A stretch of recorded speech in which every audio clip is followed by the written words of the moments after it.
ঢাকা বিশ্ববিদ্যালয় কেন্দ্রীয় ছাত্র সংসদ ডাকসুর একমাত্র নারী ভিপি মাহফুজা খানম প্রতিদিনের ন্যায় মঙ্গলবার সকালেও বেরিয়েছিলেন শরীরচর্চায়। পথে অসুস্থ বোধ করেন তিনি। হাসপাতালে নেওয়া হলে কর্মরত চিকিৎসক তাকে মৃত ঘোষণা করেন।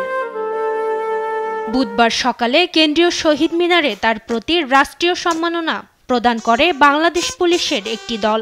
এরপর শ্রদ্ধা নিবেদন করে সামাজিক, রাজনৈতিক, সাংস্কৃতিক বিভিন্ন সংগঠন সহ ঢাকা বিশ্ববিদ্যালয়ের শিক্ষক-শিক্ষার্থীরা। সেখানে মাহফুজা খানমের কর্মময় জীবনের বিভিন্ন স্মৃতিচারণ করেন তার সহকর্মীরা। আমি প্রত্যাশা করব আজকের প্রজন্ম তারা বিভ্রান্তির বেড়াজালে আটকে না থেকে মাহফুজা আপার জীবন থেকে শিক্ষা নেবেন।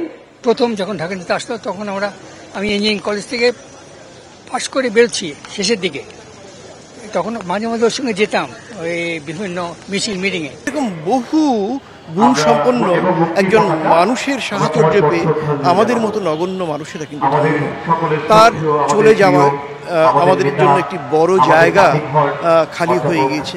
শহীদ মিনারে শ্রদ্ধা জানানোর পর দুপুর 12টার দিকে তাকে নেওয়া হয় ডাকসু ভবনে। সেখানে শ্রদ্ধা জানান ঢাকা বিশ্ববিদ্যালয়ের শিক্ষক-শিক্ষার্থী সহ অনেকেই।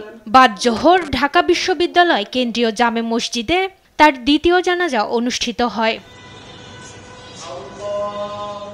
শিক্ষায় অবদানের জন্য 2021 সালে 21 পদকে ভূষিত হন মাহফুজা খানম।